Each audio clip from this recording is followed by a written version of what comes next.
Good morning, good afternoon, good evening. It is a wonderful day in the corporate neighborhood.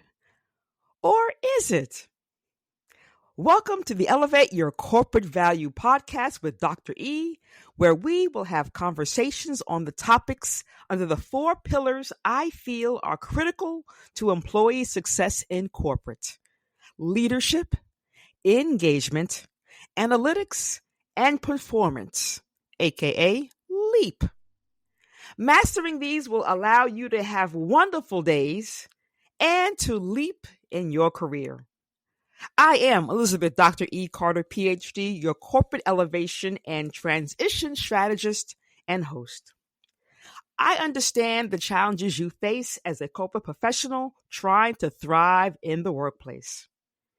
I have the experience and expertise to help you navigate in the corporate world.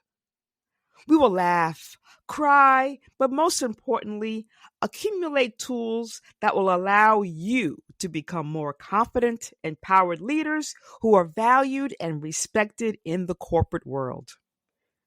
Now, I share in the spirit of giving you what I never got, the feedback that would have helped me that I never received. So let's get started.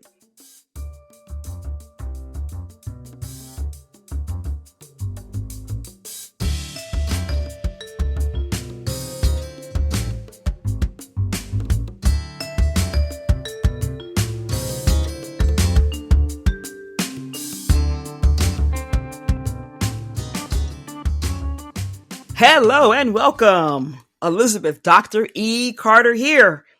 In this episode, we will be discussing emotional intelligence, which falls into the leadership category of my LEAP framework. Emotional intelligence is when you can understand the emotions of yourself and others and manage your own feelings. And it really is a balance between intelligence and self-awareness. And studies do show that emotional intelligence is a direct correlation to employee productivity. Because when you think about it, when you're using your intelligence and you feel fully engaged, you can make better decisions. You become a better problem solver, and you are becoming a great communicator. Now, there's many different categories of emotional intelligence, so I want to provide for you just a few. First of all, self-management, where you're able to think clearly even though you may be stressed, anxious, or angry. And it really is being able to separate yourself from your emotions, from what is happening around you. Second, self-awareness. And self-awareness helps your ability to change negative habits, thoughts, or behaviors. So when you have this high level of being self-aware, you can recognize quickly whether or not your feelings are very evident to others. And sometimes you want to let it show, and sometimes you need to minimize it a bit. Social awareness. This is about being able to read the room.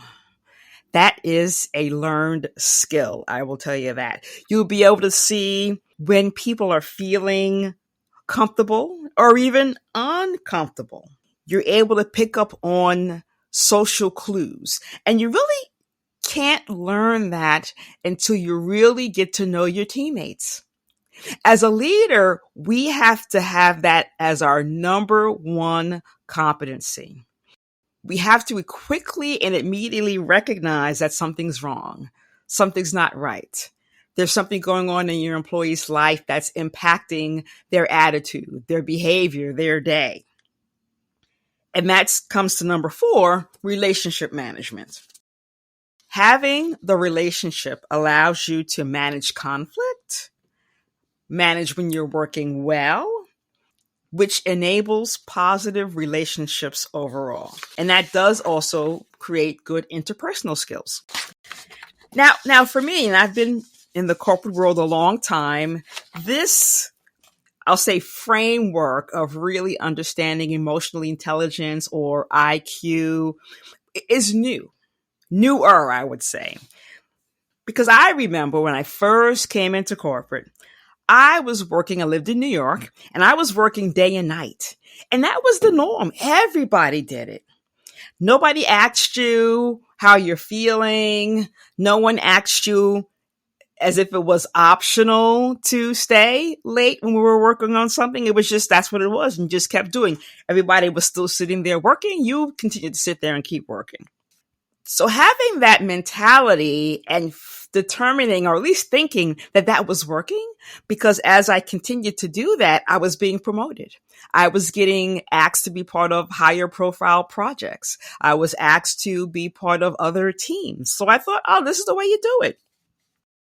And when I finally had my own team, I started to inflict, I will say, I'll use that word, the same mantra work ethic on them, because I didn't know anything different. But one day, one of my employees came in and said she wasn't feeling well. And I looked at her. She looked pale. She was sweating a little, looking a little wobbly. And then bang, she hit the ground. Now she didn't faint, but she was nearing that point where she was having trouble standing up. So I had one person called security, someone else called 911. We tried to get her cooled off with, wet paper towels, etc. And when she got to the emergency room, the doctor said that it was stress and anxiety. And she wasn't handling it as well as some of the other employees on the team. So once that happened, we worked to put some guidelines in place on work hours. Now, of course, when you think about scaling back work hours, we'll always say, hey, if we're going to skim back the amount of time that we're spending and the work doesn't lighten up, we need to hire more people. So I was able to add one more person on staff. Okay, better than none, and continuing to stress the rest of the team. So I got a little small win from that. But we also had to think about, how can we operate more efficiently? How can we look at the work and determine a start, stop, continue type of thought process? Because a lot of times what we're working on, no one's looking at, no one's reading, no one's utilizing. So it was understanding what are the necessary tools that enable the company to be successful, and which ones are just nice to haves, but take a lot of work that we could skim back or not do at all. And what I had to realize as a leader, and that was me being a newer leader, was that we're all not built the same. You have to meet each employee where they are. Some employees thrive on challenging workloads. They may say they don't mind working nights and weekends, but that's not fair. And often we also, when we look at recognition, we look at quantitative elements. So we think that person working nights, weekends is doing better work than the other person who is not. And that's not always true. We have to look at the quality of the work product. Some people may work faster and more efficiently than others, and the work products may be exactly the same. One person that took 10 hours to do, the other person that took 3 hours to do. So we can't look at the time spent, because it may not have been spent efficiently to deliver the same work product. And I also had to think the same thing about myself. I knew I wanted to get better at not holding my team to the same level of intensity that I held to myself. But then I started to feel it. I started getting headaches. I started feeling the stress. I was not sleeping at night. So I had to think about myself as a leader, because as a leader, we have to be the strength for the rest of the team. And if we're not feeling up to par, up to the level of productivity that's needed, then the team suffers. So I've learned to just lighten up a little bit to myself.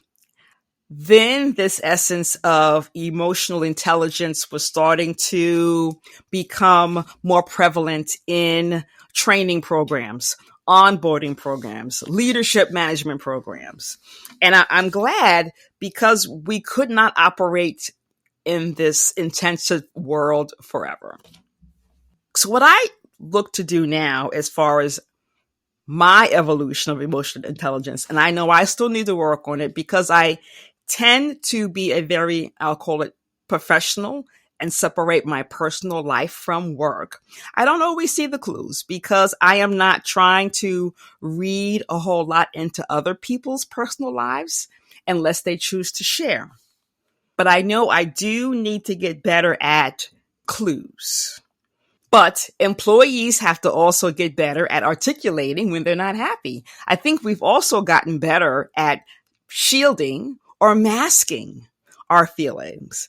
So there's got to be an element of transparency between both us as leaders and our employees, so that we can get better at having this essence of emotional intelligence. And here's some ways in which you can build upon that if you're thinking about ways in which you could become more emotionally intelligent. One is about self-awareness. You have to look at yourself first. Everything always starts on the inside. You can't showcase to others what you haven't mastered yourself. So some suggestions: practice self-reflection by writing it in a journal. Write down how your day was. Write down how you were feeling. Write down what situations during your day made you sad, made you mad, made you some other emotion, you name it. And you'll start to probably see a pattern of what I call triggers. There may be something, someone, or some meeting that always has you feeling the same way. So being self-aware of that is great. The second piece about emotional intelligence is about criticism, giving and receiving. It always is about words. Words hurt. So it really is, how do you articulate what you're feeling in a way that you're not putting the other person down, making them feel less than, criticizing them personally? Because that is really where both of you grow. The person will appreciate what you're sharing, and the genuineness in which you shared it is so important. Third, use conflict as an opportunity. And I've been doing some work in our Corporate Sisters network talking about navigating office politics, which we think is a bad thing, but it's actually a good thing, because conflict and communication are key and will never go away. So we need to use conflict as a way to understand where the other person is coming from. And also reading the room. There's lots of unwritten rules, I'll say in air quotes, in the workplace. You have to be able to know what those unwritten rules are, because there are usually clues in rooms and meetings that speak to them. I am great at observing. I will sit in a meeting and not say a word. I am just listening and looking. I'm listening to tone, vocal variety. I am looking at eye contact, eye movement, head shifting, because those are all signals. And once you understand what that means for each individual, that allows you to become more aware of what they're feeling and thinking. So those are my thoughts about emotional intelligence. And again, it wasn't termed that way, I would say 25, 30 years ago, but now it's so important. So I encourage you to think about, what is your EQ, as we call it, and what can you do to improve it? And if you're great at it, congratulations. Keep doing it and keep coaching others to improve their posture. I appreciate this conversation about emotional intelligence. I hope you did too. That is our topic and conversation for today. I am Elizabeth Dr. E. Carter, PhD, your host. Thank you so much for joining me for the Elevate Your Corporate Value podcast with Dr. E. Please like, share what you've heard today, and please tune in for our next episode. Thank you and have a great morning, great afternoon, and great evening.